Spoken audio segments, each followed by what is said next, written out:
Alô, família linda! Seja bem-vindo aí ao nosso canal. Vamos viver maçonaria. Esse amigo e irmão que vos fala é Jair Gomes. Meus irmãos, fiz um vídeo ontem sobre a temática do que consistiu a quebra do Tratado de Mútuo Reconhecimento da grande loja aqui do estado de Ceará com o GOSSE, né? O Grande Oriente Ceará. Eu não vou aqui entrar na temática do que eu já venho falando, que tratados de mútuo reconhecimento são meras formalidade e conveniência do que se trata a política maçônica. Muitos maçons incautos ainda não conseguem aceitar o aceitável. São termos administrativos. Isso não fere em nada a soberania da potência. Isso não requer no que consiste a sua regularidade na origem. Né? A potência é regular, a potência tem a sua origem, e o que tem que ser dito nesse termo é que os tratados são conveniência. Os maçons têm que entender isso. É como eu sempre falo, você dorme, como ocorreu, você dorme achando que amanhã você está agendado a fazer uma visita a uma potência na tua geografia e você amanhece com um ato, ou então um decreto, que eu vou falar um pouco dessa temática, do que diverge um decreto para um ato. Eu não sou jurista, mas dá para a gente um pouco analisar o que consiste. Há uma diferença entre o que seja um decreto e um ato. E aí você, de repente, não tem mais a validade do que consiste a sua vivência. E muitas vezes acontece o constrangimento, né? O constrangimento de você não... de certa forma, se nós não vivêssemos essa era cosmonáutica, né, de comunicação rápida, onde você, por exemplo, você agendou, você colocou na sua agenda lá, você como maçom do GOSSE, digamos, ou da grande loja, você foi uma coisa tão rápida, né? De repente você, no dia 23 mais ou menos desse mês, alguém do GOSSE visitou a sua loja, e você lá, né, na palavra bem da ordem, você prometeu, de certa forma, interagir com os irmãos fraternalmente, e você disse que ia retribuir essa visita. Mas aí, 3 dias depois, você se depara com um ato, né, com um ato administrativo, partindo do executivo, onde você é impedido de cumprir aquilo que você prometeu. Eu acho isso, modesta parte, um constrangimento muito grande que o cidadão, o maçom, a pessoa, né? A pessoa, principalmente num país onde nós temos a liberdade de ir e vir, e uma instituição, né? Ela se acha no direito de intervir na tua vontade, intervir no teu direito. Mas eu não vou tirar aqui os méritos individual, porque no século XVI, um pensador de apenas 16 anos, Etienne, ele escreveu um manifesto chamado Escravidão Voluntária. E ele fala sobre isso de uma forma tão clara que o ser humano ele se sente, né? Ele se sente feliz, ele se sente assim, satisfeito, congratulado quando ele cumpre essa escravidão voluntária, quando ele se submete a essa escravidão voluntária. Ele acha que ele está sendo valorizado, porque ele está submetendo a esses conceitos institucionais. Então, Etienne classificou como se fosse um escravo voluntário, né? Você é escravo voluntário, diferente daquela escravidão que você era obrigado. Hoje a gente vive um regime de escravidão voluntária, você não é obrigado, porque se você assim desejar, se você quiser, segundo as próprias leis do país que você está inserido, você pode ir. Agora você tem que responder os atos constitucionais do que consiste o teu contrato social da tua instituição, como bem está feito no ato que você está sujeito a perder os teus direitos associativos, ou seja, você não vai mais, vai passar por um processo administrativo e até ser expulso daquela instituição. Te ameaçam a expulsão se você descumprir, mas de certa forma é um direito seu. Se você quiser, você vai, né? Você vai, mas você tem medo, porque se torna um escravo voluntário. E ontem eu fiz um vídeo um tanto, digamos assim, telúrico, né? Dentro da minha telucidade humana, eufórico, digamos assim, né? De certa forma, expressei a minha natureza humana, de uma felicidade, eu não posso aqui, como eu disse no vídeo, não posso ser hipócrita, eu não posso me negar a um momento de satisfação pessoal. Porque, meus irmãos, olha, nesses últimos 5 anos eu venho comprando uma luta contra um sistema. É contra um sistema organizacional, é contra, digamos assim, contra um cartel organizado. É contra, se fosse, permita essa expressão, como fosse uma máfia. Como fosse uma máfia que você tem que ficar ali nos regimentos, e se você descumprir, ou você é expulso, não vai ser morto, é claro, isso aí é falácia, isso é lenda urbana, né? Mas você é expulso daquela organização. E eu tenho lutado para que isso não venha acontecer, para que a maçonaria ela possa, de certa forma, fazer valer a fraternidade.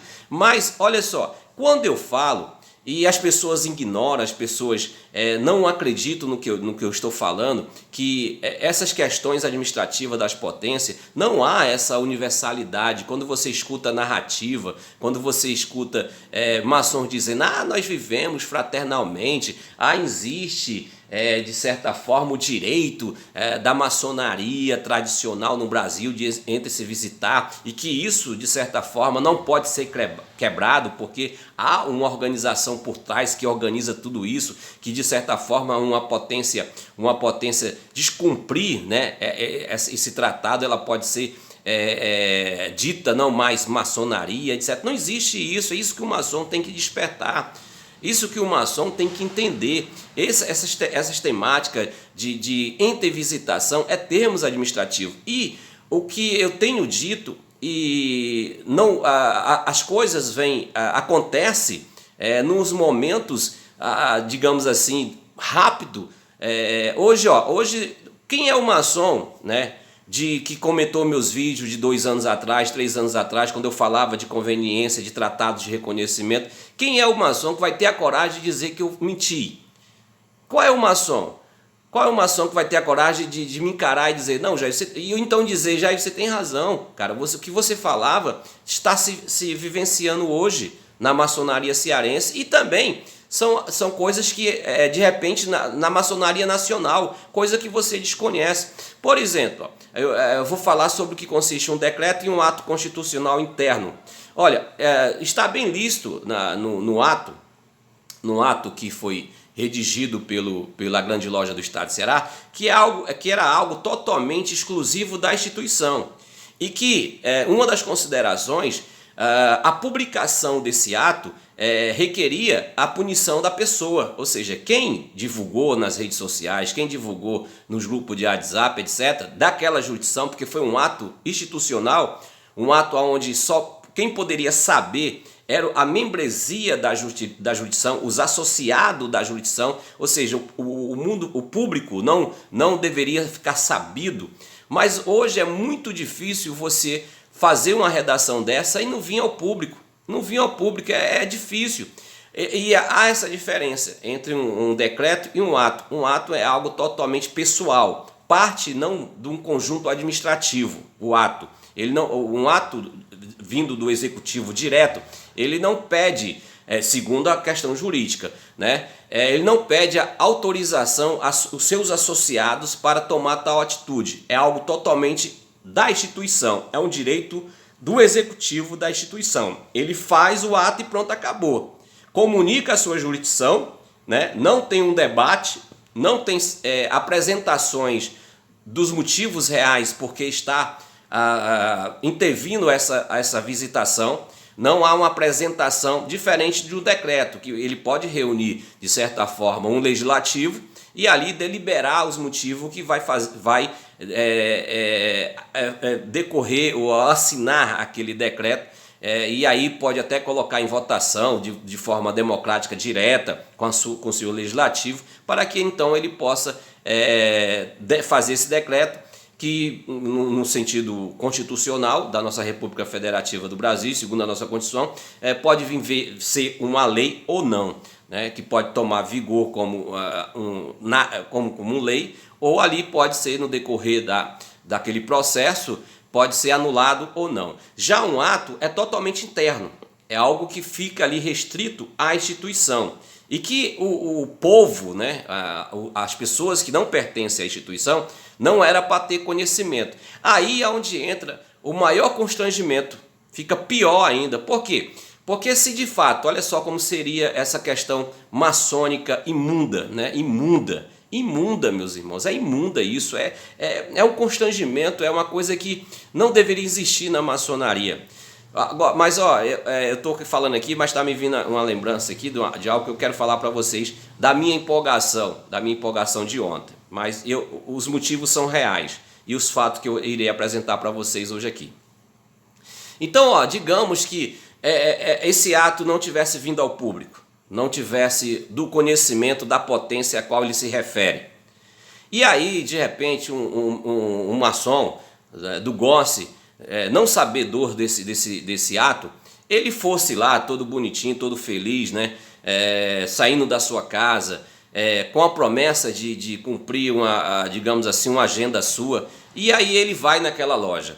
E de repente, meus irmãos, olha só o constrangimento, tanto da parte da pessoa que está querendo visitar, como da parte dos irmãos que vão recebê-lo, que vão ter que dizer: meu irmão, ó, eu imagino, cara, o constrangimento, eu fico aqui tentando me colocar no lugar dessas pessoas.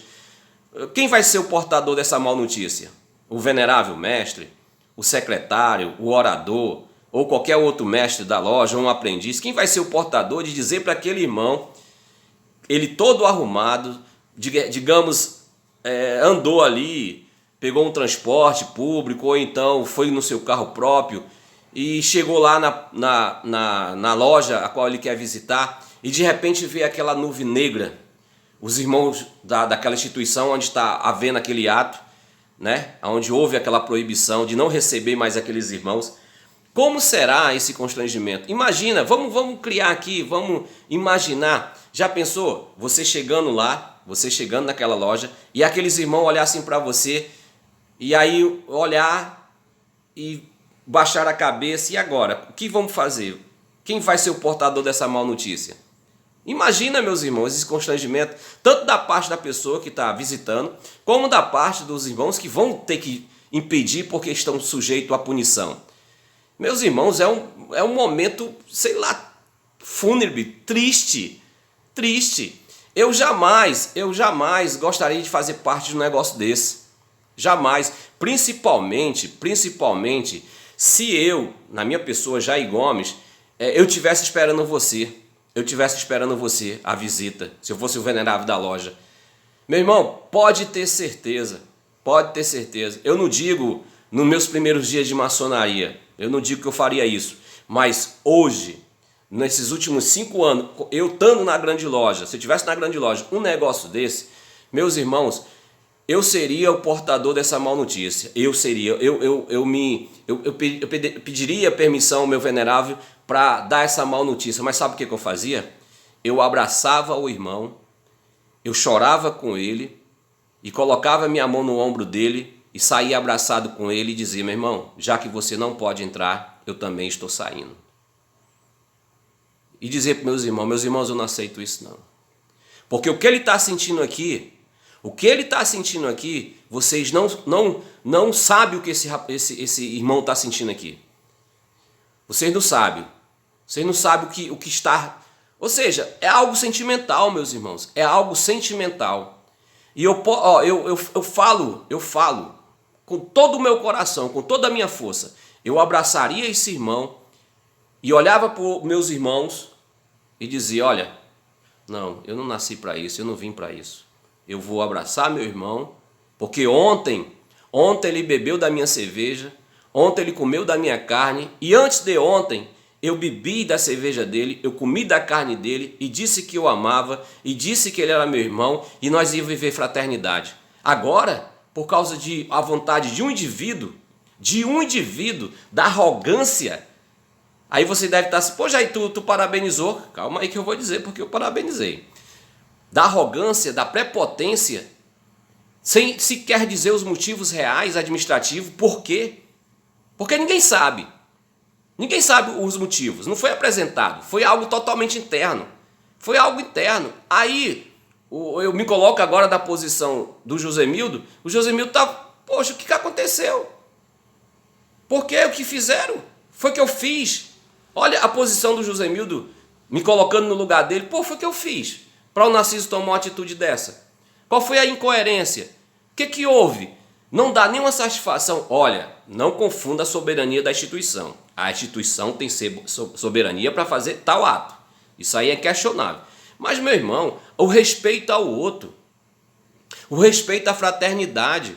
Aí lê-se o Salmo 133, banalização. Isso é totalmente incoerente. Ah, quer dizer que meus irmãos somente da minha seita. Esses são os meus irmãos. Mas ontem era todos os meus irmãos e hoje não é mais. Aí eu volto a repetir a cena fúnebre daquele ocorrido. Eu particularmente abraçaria o irmão e dizia, olha, ele não pode entrar? Eu também não vou entrar. Eu também não vou entrar. E ficaria com meu irmão. Porque ontem eu bebia a cerveja dele. Ontem eu dizia que a amava. E hoje, por causa da vontade de um homem, de um indivíduo, eu vou desprezar o meu irmão? Eu vou desprezar o meu irmão? Não dá não para mim não. Nunca deu isso para mim. Vivi isso, não nego, os meus 10 primeiros anos de maçonaria, porque eu não conhecia essa parte política da maçonaria. Eu não sabia. E eu sempre gosto de dizer, ao ignorante que não conhece, deve se ensinar. Mas ninguém me ensinava, ninguém dizia, ninguém falava dessa parte política. Para mim só existia o Grande Oriente do Brasil, eu não sabia que existiam outras potências maçônicas, eu não sabia dessas questões administrativas, dessa parte política da maçonaria, eu desconhecia. Então, era um dever os meus irmãos me ensinar, mas não me ensinaram. E eu fui buscar, eu fui estudar, e eu me deparei com um mundo maçônico totalmente diferente do mundo que eu vivia. Agora, eu sou uma pessoa que deixei o estado de ignorância, que não sabia, e hoje eu sei. E agora, se eu ignorar tudo isso, eu serei um ignorante que conhece e ignora o que eu sei.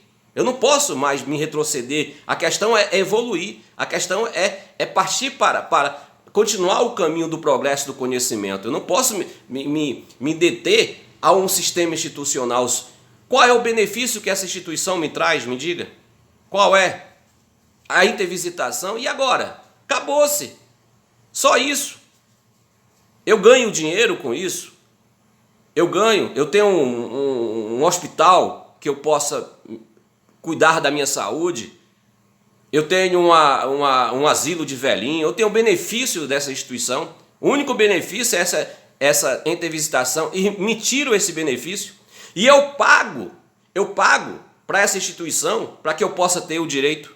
Se eu não pagar, eu também perco esses meus direitos de tomar assento naquela jurisdição, naquela loja. Então, é uma falácia, é uma utopia o sistema institucional. Agora, voltando à questão, você bem sucinto e rápido, que já está em 18 minutos o vídeo, sobre a minha alegria, a minha satisfação, gente, foi uma satisfação pessoal minha. Eu fiquei congratulado, sim, o meu histórico maçônico, pelo que eu já passei, pelo que eu já fui acusado em maçonaria. Quando eu comecei esses movimentos maçônicos aqui no canal, eu fui chamado de herege, e hoje eu sou chamado de pejúrio, entendeu? Eu fui chamado de desegregador, eu fui chamado de espúrio. Então, e aí quando você vê algo que se concretiza mediante a fala que você vem falando, algo que você vem defendendo e que você vem dizendo, que você vem mostrando, e quando tem provas vivenciada, objetiva daquilo que você diz, não tem por que você não se congratular, não tem por que você não se felicitar a si mesmo. É um êxito. Eu não posso ficar feliz com isso. Agora eu não estou feliz com a tua tristeza, de maneira nenhuma. Porque a minha luta é ver a maçonaria vivendo a fraternidade, vivendo de fato o direito inerente do maçom de tomar assento.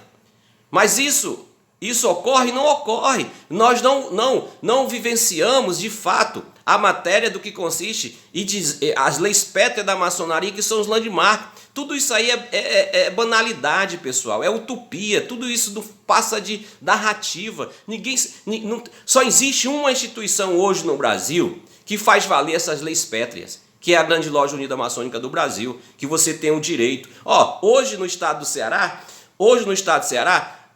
você está proibido das 3 vertentes maçônicas de se autovisitar. Qual é a única potência que te dá assento? A Grande Loja Unida Maçônica do Brasil Ceará. É a única que, se você bater lá, você vai ser bem recebido. Você vai ser reconhecido como maçom e você vai ter direito a assento. Então nós somos incoerentes por isso. Nós somos espúrio, abre aspas, fecha aspas, por causa disso, porque fazemos respeitar as leis pétreas que fazem nós acreditar que são as leis que regem a maçonaria universal. E nós fazemos valer o teu direito, mesmo que nós não tenhamos um tratado de mútuo reconhecimento com tal potência, porque agora você não pode mais. Cadê o landmark? Então, não existe leis pétreas na maçonaria que se faça valer. Não existe um órgão por trás de tudo isso. Cada potência é uma seita particular, é um cartel particular, é uma facção particular. Ou seja, o executivo, o legislativo, o judiciário faz o que quer com a sua instituição. Não existe uma maçonaria fraterna universal. Tudo isso nos fizeram acreditar. Mentiram para nós outros. O fato é o que está acontecendo aqui no Ceará e está acontecendo no Brasil. Você acha que só no Ceará? Não, é no Brasil, pessoal. É porque muitas vezes o ato aqui do estado do Ceará não foi respeitado. Algum irmão vazou. Algum irmão, digamos, abre aspas, rebelde, digamos assim, né? Herege, né? Mas não se apresentou. Ele divulgou, porque ele, na divulgação, ele achou isso incoerente. Ele achou isso falacioso, mas ele tem medo de se manifestar. Ele tem medo de chegar publicamente, aqui como Jair está, e falar. Como eu falei publicamente, eu estando na Grande Loja, eu falei dos atos, dos artigos que foram aumentados no contrato social quando eu lá estava na Grande Loja do Estado do Ceará, pelo esse mesmo sereníssimo grão-mestre. Eu discordei plenamente, eu vim a público e falei, e mostrei, está aqui, discordo. Deveria essas pessoas, esses irmãos, que externaram o ato, que era algo totalmente restrito à jurisdição, ter vindo ao público, ter falado, ter coragem, meus irmãos. Ninguém vai te matar, não. O que você vai perder, me diga? Você vai ganhar, porque hoje você deve gastar aí, em termos administrativos, para sustentar a tua vaidade maçônica. Eu coloco aqui por baixo, se você for um maçom viciado, um maçom religioso, você gasta aí em torno de uns R$500 mensais. Você fazendo uma atitude, digamos assim, universal, em benefício da luta da maçonaria, em sentido da fraternidade, você vai lucrar. Você vai lucrar porque você vai ser abraçado por outra. A partir do momento que você fizer algo assim, você se manifestar publicamente e contra o ato constitucional da tua instituição, pode ter certeza que o Grande Oriente do Brasil vai te abraçar. Pode ter certeza que o GOS vai te abraçar. Pode ter certeza que a Grande Loja Unida Maçônica do Brasil vai te abraçar. Você não vai ficar abandonado, não. Não existe somente a maçonaria Grande Loja do Estado do Ceará, meus irmãos. Bote isso na sua cabeça. Não existe. E olha, eu vou dar uma adenda aqui para você. Está vindo mais potência para o estado do Ceará, viu? Está vindo mais potência. Isso aqui vai se encher de potência. Vai se encher de potência maçônica. Vai ter potências mistas, vai ter potências femininas, vai ter potências do Príncipe Howard, né? Aquela potência nos Estados Unidos. Vai encher de potência aqui. Eu espero estar vivo para ver isso. Esse monopólio que a Grande Loja acha que é a maçonaria, não é. Ela é uma seita localizada. Ela é uma seita. Ela está se tornando uma seita maçônica. Uma seita maçônica. Vou ficando por aqui. Te amo sem te conhecer.